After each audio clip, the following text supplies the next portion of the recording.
El acusado tiene la oportunidad de hablar ante el tribunal. Los familiares de las víctimas de Chikatilo gritaron insultos. Algunas personas se desmayaron. En una declaración que duró 2 horas, Chikatilo se describió a sí mismo como una persona privada de sus genitales. Chikatilo nació impotente y aseguró que había sido maldecido por la frustración sexual a lo largo de su vida, lo que lo llevó a cometer asesinatos.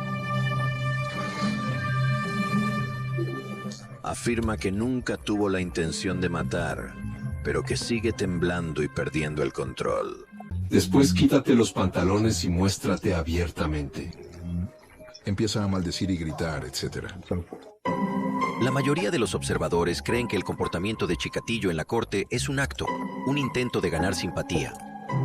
En la historia de los crímenes más atroces, pocos nombres generan tanto horror como el de Andrei Chikatilo. Conocido como el carnicero de Rostov, Chikatilo fue uno de los asesinos en serie más notorios de la Unión Soviética. Durante más de una década, aterrorizó a la población con una ola de violencia que dejó al menos 53 víctimas, en su mayoría mujeres y niños. Pero, ¿quién era realmente este hombre? ¿Cómo logró evadir la justicia durante tanto tiempo? Y, lo más inquietante, que lo llevó a cometer estos actos de crueldad extrema. En este vídeo, exploraremos la vida, los crímenes y el impacto psicológico y social de uno de los asesinos más despiadados de la historia. Prepárate para adentrarte en la mente de un monstruo y descubrir los oscuros secretos que lo convirtieron en una de las figuras más temidas de su tiempo. Nacimiento y contexto familiar. Andrei Romanovich Chikatilo nació el 16 de octubre de 1936 en Yablonnoye, un pequeño pueblo en Ucrania, que en ese momento formaba parte de la Unión Soviética. Su familia era extremadamente pobre y vivía en condiciones precarias, algo común en la época debido a las políticas de colectivización forzada y la hambruna conocida como el Holodomor, que devastó Ucrania a principios de los años 30. Su padre, Roman Chikatilo, era un obrero que luchaba por mantener a la familia, mientras que su madre, Anna Chikatilo, era una mujer sumisa y sobreprotectora. La familia vivía en una pequeña cabaña de madera, sin electricidad ni agua corriente, y la comida escaseaba constantemente. Uno de los eventos más traumáticos de la infancia de Chikatilo fue la hambruna que azotó Ucrania en los años 30. Su madre le contó una historia que lo marcó de por vida. Le dijo que su hermano mayor, Stepan, había sido secuestrado y devorado por vecinos desesperados por el hambre. Aunque esta historia resultó ser falsa, Stepan había muerto de causas naturales. El relato de canibalismo y violencia quedó grabado en la mente de Chikatilo, alimentando sus futuras obsesiones. Este trauma infantil, combinado con la pobreza extrema y la violencia que lo rodeaba, contribuyó a su desarrollo psicológico anormal. Chikatilo creció en un ambiente donde la supervivencia era una lucha diaria, lo que posiblemente lo llevó a normalizar la violencia y el sufrimiento. Desde muy pequeño, Chikatilo mostró signos de problemas de salud y desarrollo. Sufría de enuresis, incontinencia urinaria, una condición que lo avergonzaba profundamente y que persistió hasta la adolescencia. Este problema lo convertía en el blanco de burlas y rechazo por parte de otros niños, lo que lo llevó a aislarse socialmente. Además, Chikatilo era físicamente débil y poco atlético, lo que reforzaba su sensación de inferioridad. Su timidez y falta de habilidades sociales lo convirtieron en un marginado, tanto en la escuela como en su comunidad. A medida que crecía, Chikatilo comenzó a mostrar comportamientos extraños y preocupantes. Tenía dificultades para relacionarse con las mujeres y desarrolló una obsesión malsana con el sexo y la violencia. Según algunos relatos, en su adolescencia comenzó a tener fantasías violentas, aunque no hay evidencia de que actuara sobre ellas en ese momento. También se dice que Chikatilo tenía una relación complicada con su madre, quien lo sobreprotegía y lo trataba como a un niño pequeño, incluso cuando ya era un adolescente. Esta dinámica familiar pudo haber contribuido a su incapacidad para desarrollar relaciones saludables en la edad adulta. A pesar de sus dificultades, Chikatilo era inteligente y logró ingresar a la universidad. Estudió ingeniería y literatura, y más tarde se convirtió en profesor. Sin embargo, su vida profesional estuvo marcada por el fracaso y la frustración. Fue despedido de varios trabajos debido a su comportamiento extraño y su falta de habilidades sociales. Durante este periodo, Chikatilo comenzó a experimentar con la violencia sexual. Aunque no hay evidencia de que cometiera crímenes graves en esta etapa, sus fantasías violentas se intensificaron, preparando el escenario para lo que vendría después. En 1963, Andrei Chikatilo se casó con Fallina, una mujer con quien mantuvo una relación superficial y distante. Aunque tuvieron 2 hijos, un hijo llamado Yuri y una hija llamada Ludmila, su vida familiar estaba lejos de ser feliz. Chikatilo era un esposo y padre ausente, más interesado en sus propias obsesiones que en su familia. Fallina describió a Chikatilo como un hombre frío y distante, que rara vez mostraba afecto. A pesar de esto, ella permaneció con él, posiblemente debido a las presiones sociales y económicas de la época. Chikatilo, por su parte, usaba su vida familiar como una fachada para ocultar sus verdaderas intenciones y comportamientos. Chikatilo trabajó en varios empleos a lo largo de su vida, incluyendo puestos como profesor, ingeniero y funcionario. Sin embargo, su carrera estuvo marcada por el fracaso y la inestabilidad. Fue despedido de varios trabajos debido a su comportamiento extraño y su falta de habilidades sociales. Como profesor, Chikatilo era conocido por su temperamento explosivo y su trato cruel hacia los estudiantes. En una ocasión, fue acusado de abusar sexualmente de una alumna, aunque el caso no llegó a juicio debido a la falta de pruebas. Este incidente, sin embargo, fue un indicio temprano de su tendencia hacia la violencia sexual. El comienzo de la ola de asesinatos. Tras su primer crimen en 1978, el asesinato de Yelena Zakotnova, Chikatilo entró en un periodo de relativa calma. Sin embargo, en 1981, su impulso asesino resurgió con fuerza. Entre 1981 y 1990, Chikatilo cometió una serie de asesinatos brutales que se extendieron por varias regiones de la Unión Soviética, incluyendo Rostov, Moscú y Ucrania. Sus víctimas eran principalmente mujeres jóvenes, niños y adolescentes, aunque también asesinó a algunos hombres.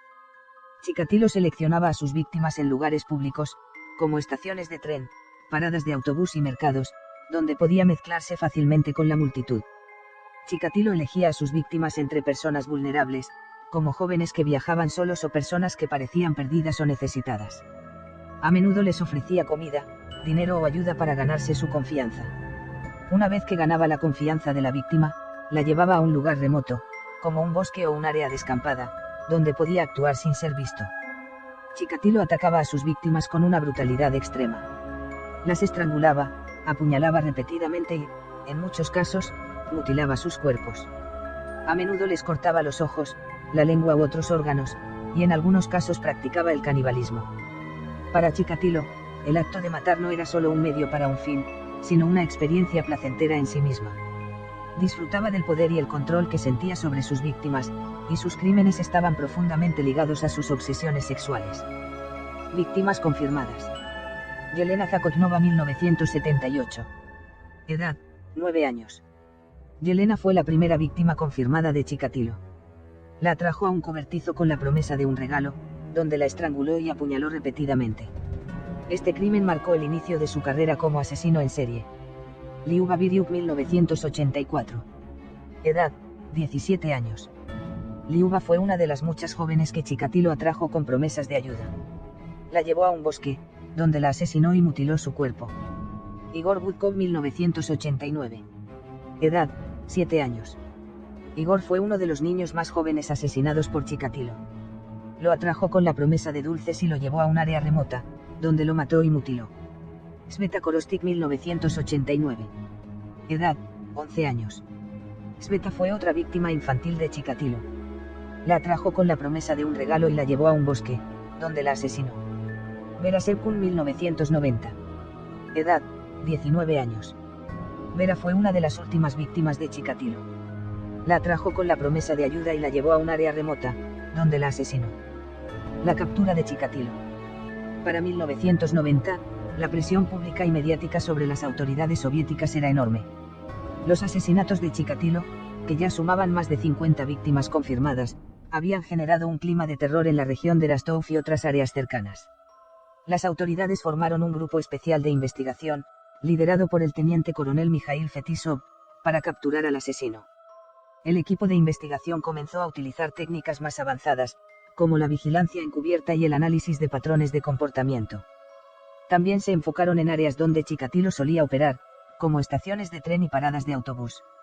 El punto de inflexión llegó cuando las autoridades identificaron a Chikatilo como un sospechoso clave. Habían notado que muchos de los asesinatos ocurrían cerca de lugares donde él había estado presente. Además, un testigo lo había visto comportándose de manera sospechosa cerca de una estación de tren. El 20 de noviembre de 1990, Chikatilo fue finalmente arrestado. Las autoridades lo detuvieron mientras merodeaba cerca de una estación de tren en Rostov, donde había estado observando a posibles víctimas. Al ser interrogado, Chikatilo inicialmente negó cualquier implicación en los crímenes, pero las pruebas en su contra eran abrumadoras. Las autoridades encontraron manchas de sangre en la ropa de Chikatilo, que coincidían con el tipo sanguíneo de algunas de sus víctimas. Además, se descubrió que tenía un historial de comportamiento sospechoso y que había estado cerca de varias escenas del crimen. Finalmente, bajo presión, Chikatilo confesó los asesinatos, proporcionando detalles escalofriantes que solo el asesino podría conocer.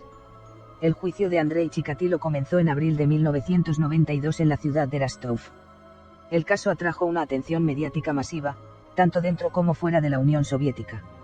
El juicio se llevó a cabo en una sala abarrotada, con periodistas, familiares de las víctimas y curiosos observando cada detalle. Durante el juicio, Chikatilo mostró un comportamiento errático y a menudo perturbador. A veces se declaraba inocente, alegando que había sido forzado a confesar bajo coacción. Otras veces, confesaba los crímenes con detalles gráficos, describiendo cómo seleccionaba, asesinaba y mutilaba a sus víctimas. En ocasiones, Chikatilo se enfurecía y gritaba en la corte, insultando a los jueces, los fiscales e incluso a los familiares de las víctimas. También intentó justificar sus crímenes, alegando que estaba limpiando la sociedad de personas indeseables. Aunque Chikatilo intentó retractarse de algunas de sus confesiones, los detalles que proporcionó coincidían con la evidencia encontrada. Los familiares de las víctimas describieron el dolor y el sufrimiento causado por los crímenes de Chikatilo.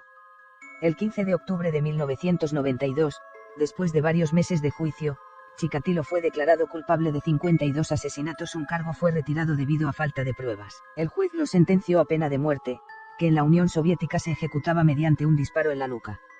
El 14 de febrero de 1994, Andrei Chikatilo fue ejecutado en una prisión de Novocherkassk, Rusia.